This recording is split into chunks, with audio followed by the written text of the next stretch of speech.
Hear a student talking to the accommodation coordinator at her school. First, you have some time to look at questions 1 to 4.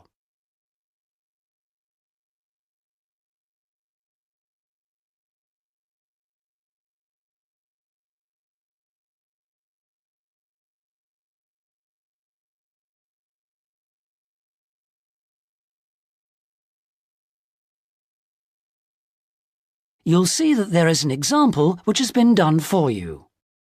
On this occasion only, the conversation relating to this will be played first. Sarah, I've heard that you want to move into a homestay family. Is that correct? Yes, that's right. I've been staying with my aunt, and now my cousin is arriving from Singapore, and my aunt needs the room for him. Oh, that's bad luck. Well, I'll need to get some particulars first. Sarah, what's your full name? Sarah Lim, and that's Sarah without the H at the end. Linda asks for Sarah's full name, Sarah Lim, so this has been written in the notes. Now we shall begin. You should answer the questions as you listen, because you will not hear the recording a second time. Listen carefully and answer questions 1 to 4. Sarah, I've heard that you want to move into a homestay family. Is that correct? Yes, that's right. I've been staying with my aunt, and now my cousin is arriving from Singapore, and my aunt needs the room for him. Oh, that's bad luck. Well, I'll need to get some particulars first. Sarah, what's your full name? Sarah Lim, and that's Sarah without the H at the end. How old are you, Sarah? 23, only just. It was my birthday on the 21st of August. Happy birthday for yesterday. How long have you been in Australia? A year in Adelaide and 6 months in Sydney. I prefer Sydney. I've got more friends here. What's your address at your aunt's house? Flat 1, 539 Forrest Road, Canterbury. And the postcode is 2036. Okay. What are you studying now? I was studying General English in Adelaide, and now I'm doing Academic English because I'm trying to get into medicine next year. That sounds good, but it'll take you a long time. When would you like to move out from your aunt's? My cousin arrives on Friday morning, so I'd better be out on Thursday. What, the 7th of September? Yes, that's right. Before you hear the rest of the conversation, you have some time to look at questions 5 to 10.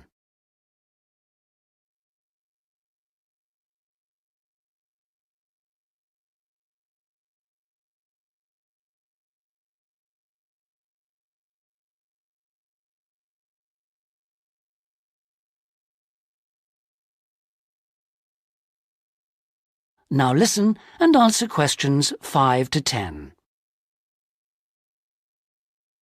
That doesn't leave us much time. Right, okay. I need to know what kind of accommodation you'd like so I can get you something suitable. Can I share a room with someone else? I've been alone in my room at my aunt's, and I've always shared with my sister, and I like that. Yes, fine. That'll save you money too. Would you like to live with a family, or do you think that a single person would be better for you? I have lots of very nice single people on my books. Do you have any women living alone, retired women? Yes, I have quite a few whose children have grown up and left home. In fact, I have some really lovely retired ladies living by themselves who just love the company of students. Most of them live in flats, but that's not a problem for you, is it? Not at all. I'm used to that. My aunt lives in a flat too, remember? I'm not used to a big house with a garden, swimming pool, pets and all that. Okay, fine. I know quite a bit about what you want now. I should let you know that your rent will be $160 per week. You'll have to pay me $320 as a deposit before you move in. The deposit is as insurance in case you break something. You'll need to pay monthly to me by cash or cheque, I don't mind. You don't need to pay for gas, electricity or water, but you will need to pay your proportion of the phone bill. Most families do that on an honour system, but you'll have to wait and see. Have you got any more questions for me? When will you know where I can go? I'll work on it now. So come and see me tomorrow, and I should have some news for you then. Thanks a lot. Goodbye. See you tomorrow. After lunch would be better for me. OK. See you then. Bye. That is the end of section. Now listen carefully and answer questions 11 to 14. Good evening. And in this week's edition of Focus on the Arts, Jane Hemington is going to fill us in on what's in store for us at this year's Summer Festival. Over to you, Jane. Thank you, Jeffrey. This year, the Summer Festival is the biggest we've ever seen, so there should be something for everybody. This is the third year they've run it, and the timing's slightly different. For the last couple of years, it's been around the 5th to 17th, but this year, they wanted to allow everyone enough time to recover from the 1st of January celebrations, and they've put it at the end of the month. The program has sensational theater, dance, and also a large number of art exhibitions. But the thing the festival is most famous for is its great street music. For today's report, though, Jeffrey, I'm looking at some of the theatrical events that you might like to see. In particular, at this year's theme, circuses. I'm going to tell you about 2 circus performances, but there are plenty of others in the program. I've chosen these because they represent distinct movements within circus performance. The first is the Circus Romano from Italy. As this is a traveling circus, it follows a long tradition by performing in a marquee, which is really like a canvas portable building, usually put up in a green space or car park rather than in a theater or stadium. Before you hear the rest of the talk, you have some time to look at questions 15 to 20.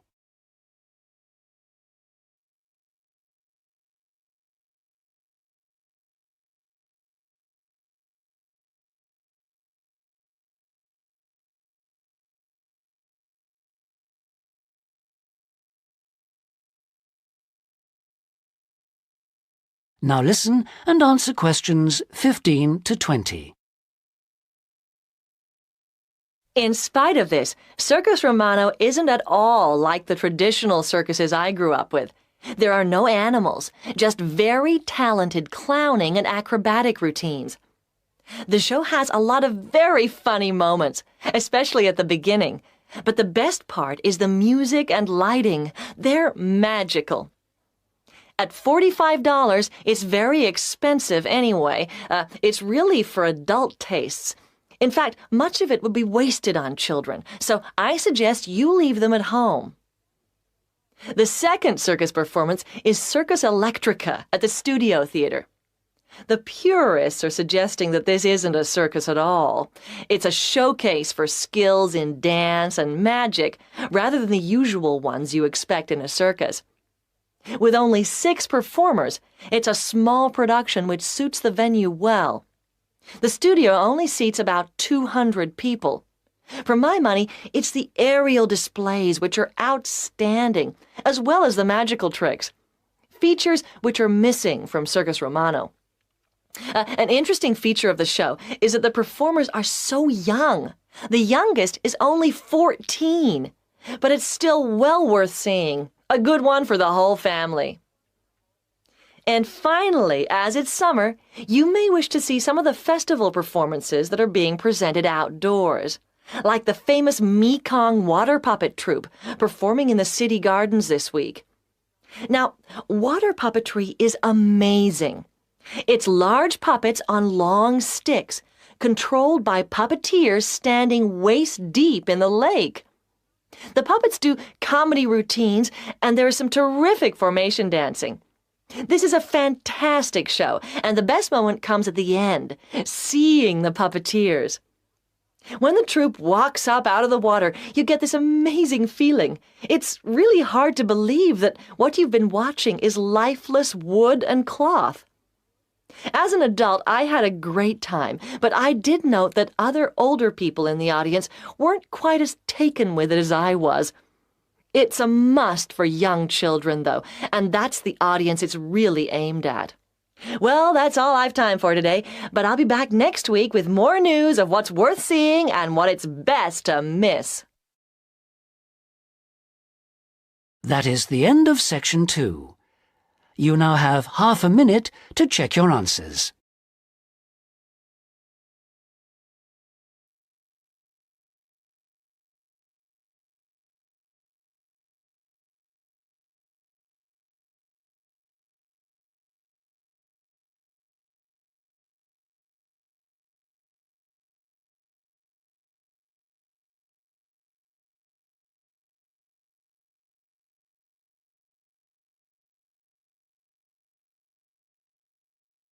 Now turn to Section 3. Section 3. You'll hear a conversation in a university student services office. First, you have some time to look at questions 21 to 25.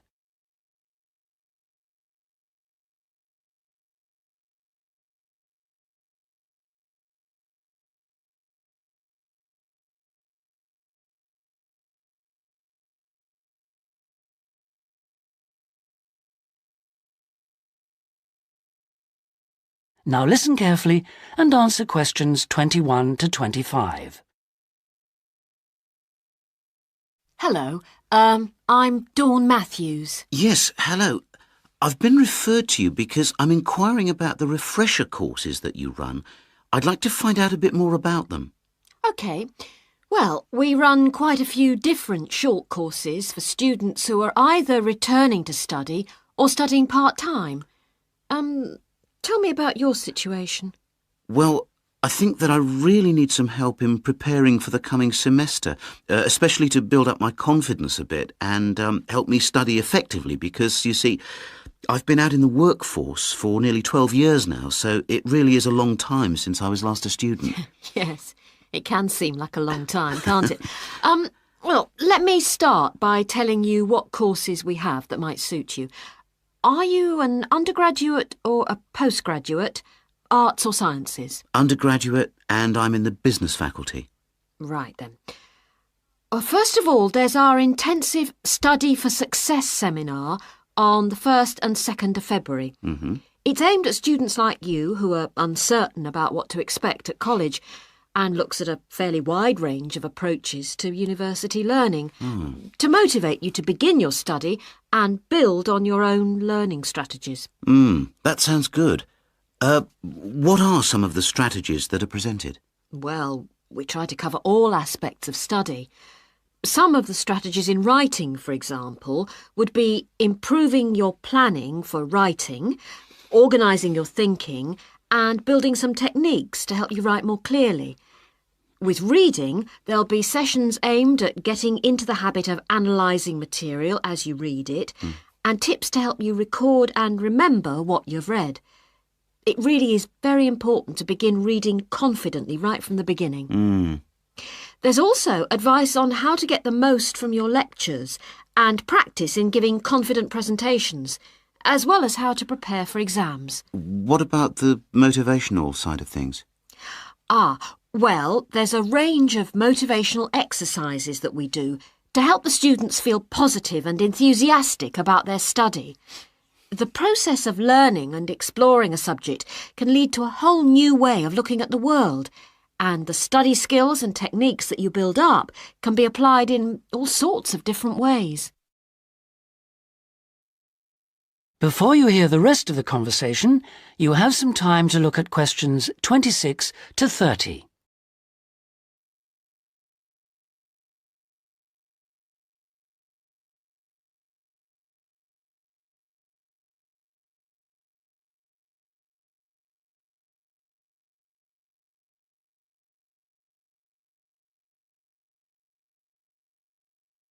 Now listen and answer questions 26 to 30. Actually, I'm very excited about the whole thing of taking up studying again, but, I'm a little nervous about whether I'll manage to get everything done. I suppose it's the same for all mature students. Of course it is. Two of the key components of the course are time management and overcoming procrastination. People discover that once they learn to plan their days, all the work can be accomplished and there'll still be time for leisure. Is there an enrolment fee? Well, just a minute, let's see. The cost is £30, which includes all course materials and morning tea.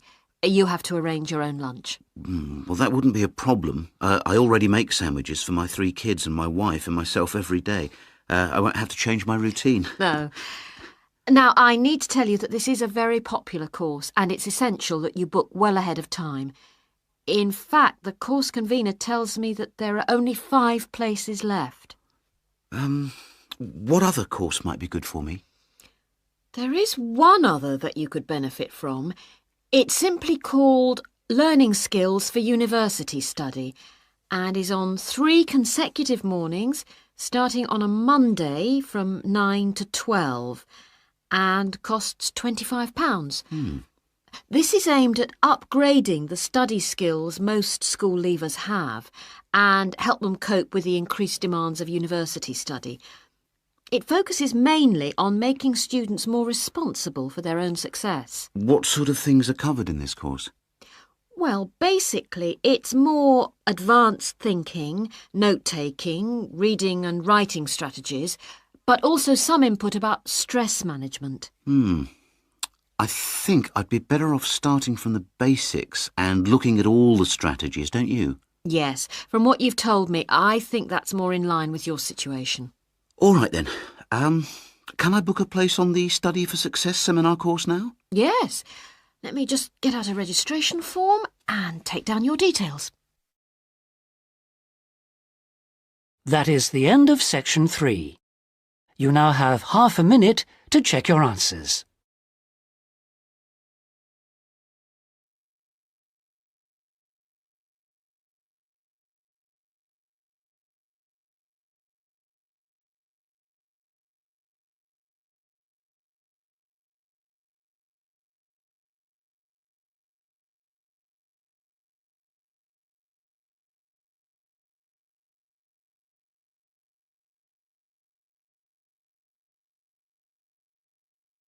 Now turn to section 4.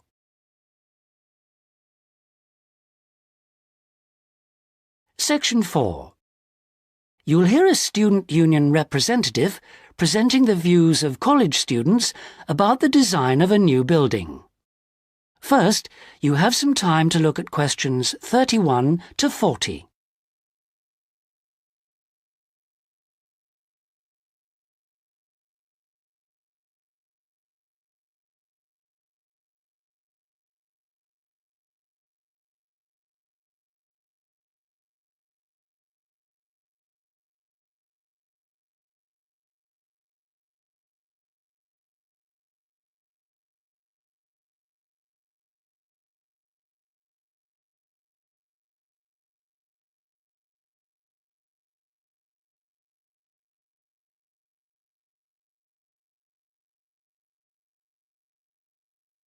Now listen carefully and answer questions 31 to 40.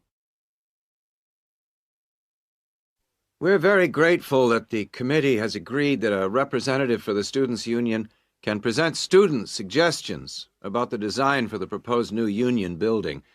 We appreciate that some of our ideas may not be feasible in the circumstances, but we do feel that it is important that the ultimate beneficiaries of the facilities should have some say in its design. If I could start by briefly explaining what steps were taken to find out student opinion and how we have arrived at conclusions. Firstly, a meeting was held in the current union for our SU committee to explain the options.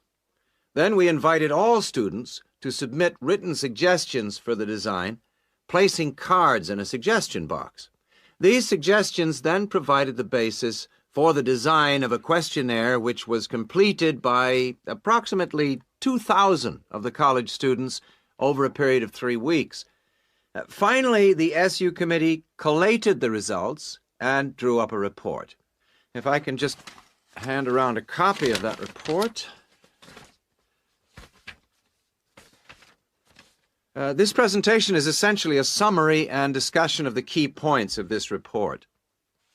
So, in broad terms, the consensus was as follows. Firstly, regarding the crucial matter of the site, we presented the 3 options that you have proposed. 1, in the city center near the Faculty of Education. 2, on the outskirts of the city near the park. And 3, out of town near the halls of residence. We asked students to cite reasons for and against these sites, and there was remarkable agreement on all 3.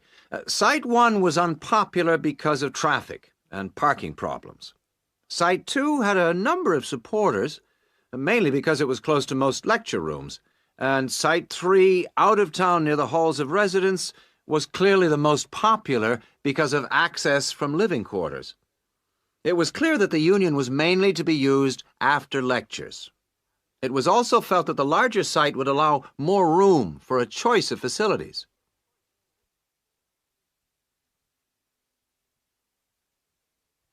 Our second area of interest was obviously the facilities.